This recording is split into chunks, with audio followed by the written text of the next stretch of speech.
In the previous video, we have learned the mechanism of urine formation. हमारे body में urine कैसे produce होते हैं. Now, in this video, we are going to learn the function of renal tubules.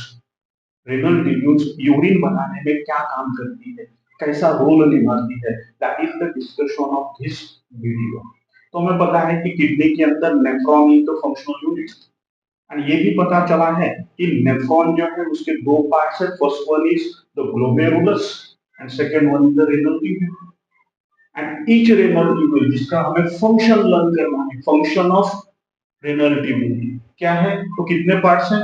First one is Bowman's capsule, then PCT proximal convoluted tubule, loop of Henle and DCT distal convoluted tubule. And हमें ये भी पता है कि एक nephron के Bowman's capsule, PCT and DCT present in the cortex region of the kidney, whereas loop of Henle कहाँ है, तो loop of Henle is present in the medulla region of the kidney. तो हमें इसके पीसीटी क्या काम करता है, लूप ऑफ इनले क्या काम करता है, डीसीटी क्या काम करता है, उसको एक के बाद भी learn. Right. So first the what is the function of PCT. उसके पहले हमें पता है कि हमारे इसमें ह्यूमन बीइंग में कॉन्सेंट्रेटेड यूरिन प्रोड्यूस होती है, तो उसमें पीसीटी का काम क्या है. तो first PCT proximal convoluted tubule. तो प्रॉक्सिमल कन्वोल्यूटेड ट्यूब्यूल जो है tube like structure, it is covered by, it is lined by simple cuboidal epithelium. And उसके ऊपर क्या है, ब्रश बॉर्डर अपीयरेंस. मतलब टूथपेस्ट में जैसे हेयर्स होते हैं ब्रश में, वैसा स्ट्रक्चर इस पर. उससे क्या होता है, brush border appearance of the PCT increases the surface area for reabsorption. So first one is PCT क्या है, it is lined by, line मतलब covered by, it is lined by simple cuboidal epithelium. And उस पे कैसा है, which have brush border, brush का जैसा appearance है ना, उसका ब्रश बॉर्डर अपीयरेंस है, ब्रश बॉर्डर अपीयरेंस. अब ब्रश बॉर्डर अपीयरेंस से क्या होता है, ब्रश बॉर्डर अपीयरेंस से इंक्रीजेस द सरफेस एरिया.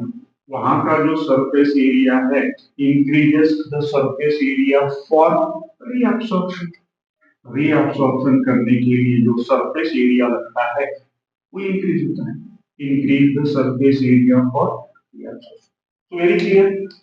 ये जो पीसीटी है, highly coil, line by a simple cuboidal epithelium having brush border appearance.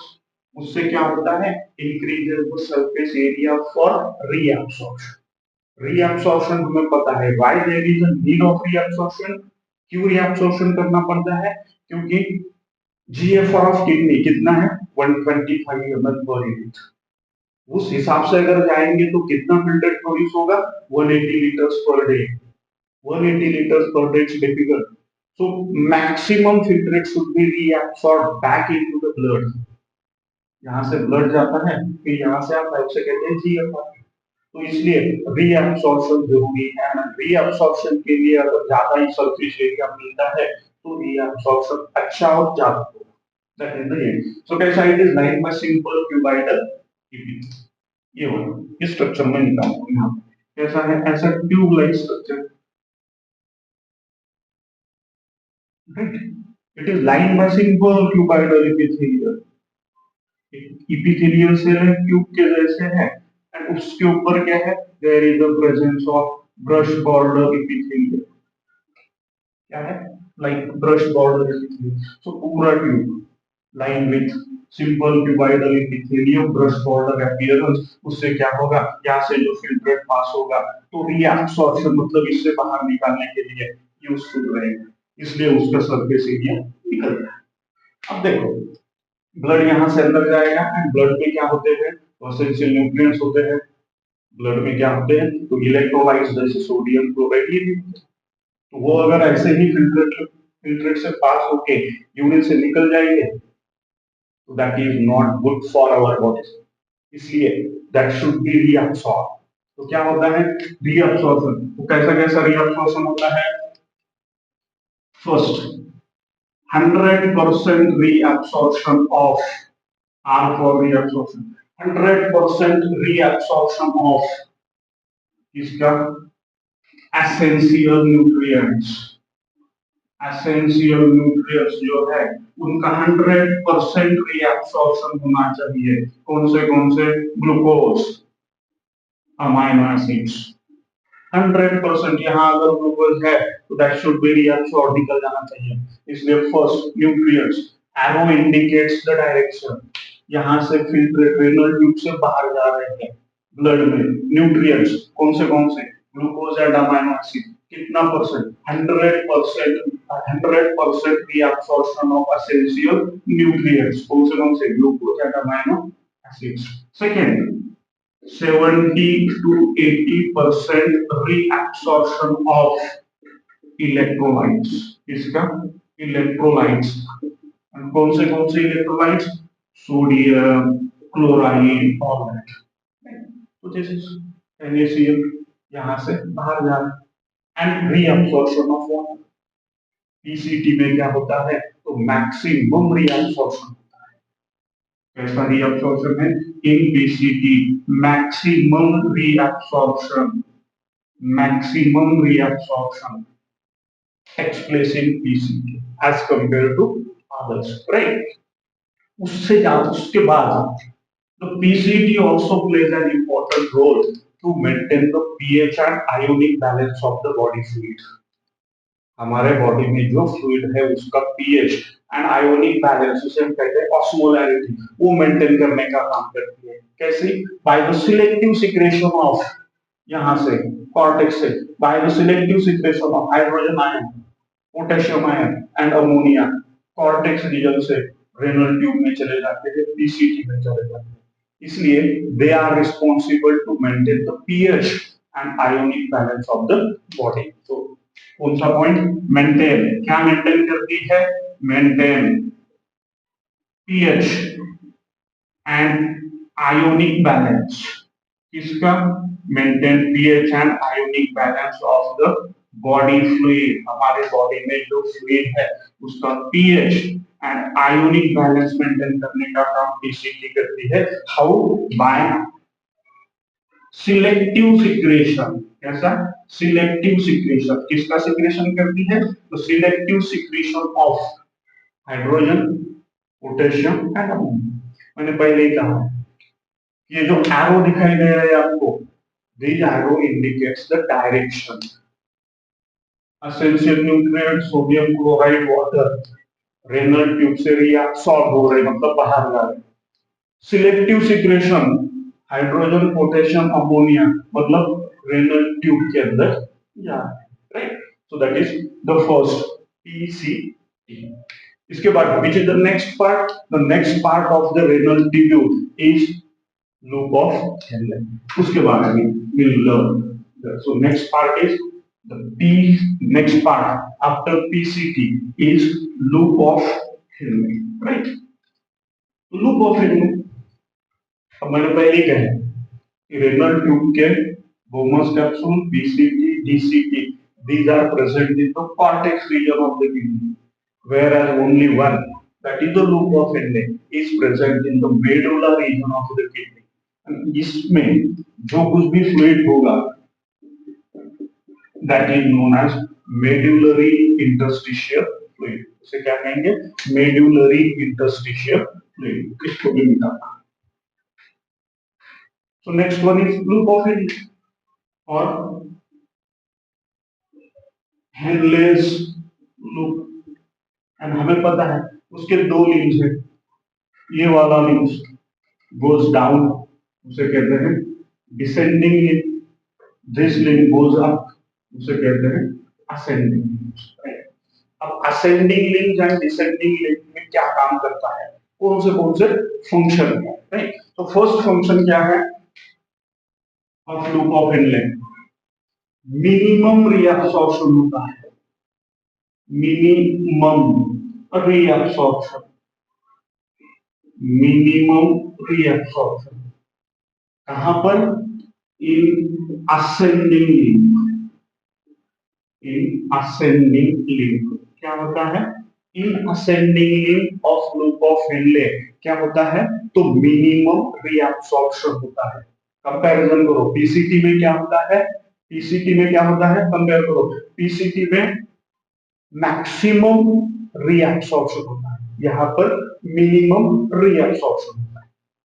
दूसरा कहां है ये? medullary.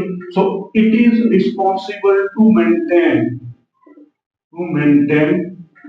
high osmolarity, high osmolarity कहाँ की? It is responsible to maintain the high osmolarity of medullary fluid, high osmolarity of medullary medullary fluid की high osmolarity maintain करने का काम कौन करता है? तो लूप ऑफ हेनले। अब देखो कितने लिंब है लूप ऑफ हेनले में? दो। Descending limb of loop of Henle जो है, डिसेंडिंग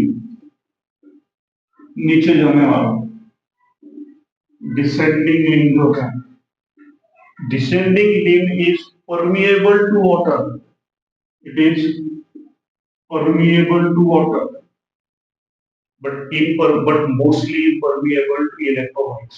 First characteristics कौन सा? This descending limb is permeable and that is important word, permeable to water and impermeable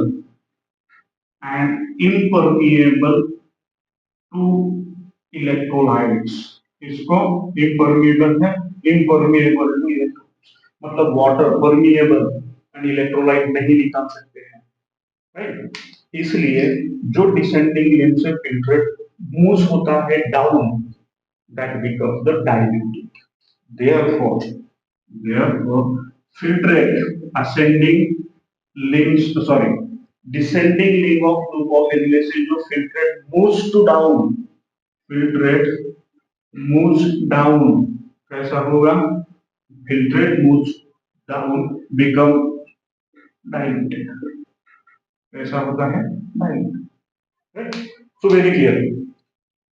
नीचे जाने वाला जो लिंब है that is the descending limb of tube of Henle, permeable to water but mostly impermeable to sodium chloride electrolytes.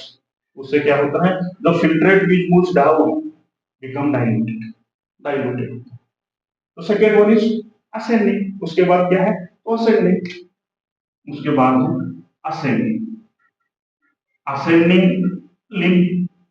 अब ascending link हमें पता है कि filtrate को ऊपर लेके जाती है, right? Because loop of Henle take a hairpin, U-turn देता है, become hairpin. This is ascending. Ascending limb इसके अपोजिट काम करता है। ascending limb क्या है? तो ascending limb is permeable, ascending limb is impermeable to water, impermeable to water and permeable to, इसको परमिट करता है and permeable to electrolytes, permeable to electrolytes मतलब it is impermeable to water but permeable to electrolytes मतलब sodium chloride NaCl क्या कर सकते हैं? Release it into the medullary fluid, right? इसलिए जो यूरिन जो फिल्ट्रेट ऊपर जाएगा that filtrate becomes concentrated, right? इससे क्या होगा? The filtrate which moves up, filtrate which moves up क्या होते जाएगा? बिकम कॉन्संट्रेटेड, क्या होते जाएगा? Become concentrated. So this is what the function of loop of Henle, right? So filtrate moves down, become diluted. As the filtrate moves up, become concentrated. And हमें पता है कि healthy human release the concentrated urine कितना 1 to 1.5 liter per day, and through that urine 25 to 30 gram of urea is excrete out. इसलिए जो urine बनता है finally वो कॉन्सनट्रेटेड होता है, तो उसमें लूप ऑफ एनले का काम इंपॉर्टेंट है। इसके बाद क्या है, इसके बाद है डीसीटी। डीसीटी क्या काम करता है, तो PCT maximum reabsorption, loop of Henle conditional reabsorption, DCT sorry, loop of inlet minimum, and DCT में conditional reabsorption, right? It maintains the sodium potassium balance of the blood. So that we'll discuss next. Loop of inlet discuss करने के बाद जो बचा है that is DCT. So first point in DCT कौन सा कहा मैंने, first point in DCT, first distal convoluted tubule, first point ऐसा conditional reabsorption, conditional reabsorption। देखो यहां पे कंपैरिजन करो, टीसीटी में maximum reabsorption, loop of Henle में minimum reabsorption, third point DCT conditional reabsorption, right? That is the first, and it is responsible to maintain, ये क्या करता है, it maintain sodium potassium balance, sodium potassium balance of the blood, sodium potassium balance of the blood maintain करता है, that is the another important function, right?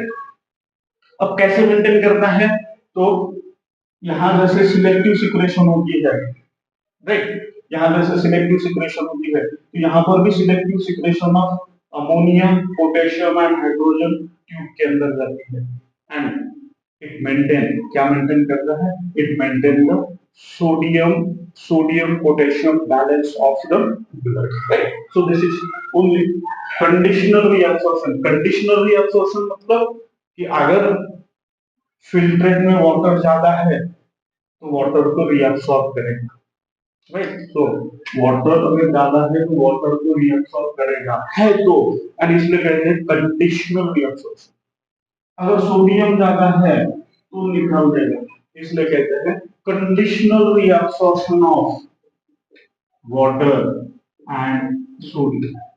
And second क्या करता है, maintain the sodium and potassium balance of the blood by how, by selective selective secretion selective secretion of selective secretion of hydrogen, potassium and ammonia। यहाँ पे मैंने लिखा है hydrogen, potassium and, so this is the function of the third part DCT. ये renal tubule की होगी। अब then renal tubule DCT open it into the collecting duct. Collecting duct के फंक्शंस क्या क्या है, क्या काम करती है, कहां होती है, राइट? तो दैट इज द नेक्स्ट, कौन सा होगा, collecting duct. DCT of all nephrons open into the collecting duct, and collecting duct कहाँ है, तो collecting duct is extend from cortex to the medulla of the kidney, that is the first one, and large amount of water is reabsorbed, यहाँ से large amount of water जो होता है वो reabsorb होता है, and it allow the passage for the small amount of urea to maintain the pH and osmotic balance of the medullary fluid, right? So first point, collecting duct क्या है, कहां से कहां आती है, collecting duct is extend from, it extend from कहां से कहां, cortex to medulla, so it extend from cortex to medulla, so very clear। PCT, DCT, Bowman's capsule, cortex region, only made loop of Edley, medulla region, but collecting duct extend from cortex to the medulla। दूसरा point क्या काम है, large amount of water, large amount of water is reabsorbed, यहाँ पे क्या होता है, large amount of water is reabsorb. Arrow, arrow indicate करता मतलब है इस ट्यूब से निकल रहा है, ब्लड में चला जाएगा। वाटर का अगर लॉस होता है तो there is a imbalance in the body, imbalance in the pH water. It also allows the passage or the small amount of urea medullary fluid में आता है to maintain the osmotic balance of the medullary fluid. So third one is it allows, क्या allow करता है, it allows the passage, passage मतलब रास्ता, it allows the passage for small amount of urea, ज्यादा नहीं, amount of small amount of urea, कहाँ पर, into medullary fluid, into medullary fluid to maintain the osmotic balance of the body fluid. So this is, अगर यहाँ से blood अंदर जाता है फिर उसे हम कहते हैं लिक्विड फिल्ट्रेट, फिर कहते हैं फिल्ट्रेट, पास होगा तो 99% reabsorption होता है एंड उसी कारण only 1 to 1.5 litre per day release होती है यूरिन, राइट, एंड उसमें 25 to 30 ग्राम ऑफ यूरिया निकल जाता है because of the function of the renal tube. Maximum reabsorption निकल जाता है कितना, तो 99% रिअब्सॉर्प्शन होता है रेनल ट्यूब में, एंड जिसमें कौन से काम करता है, ECT, loop of Henle, DCT and collecting duct. So this is all about the function of renal tubule. In the next video, we'll discuss the mechanism of concentrated urine.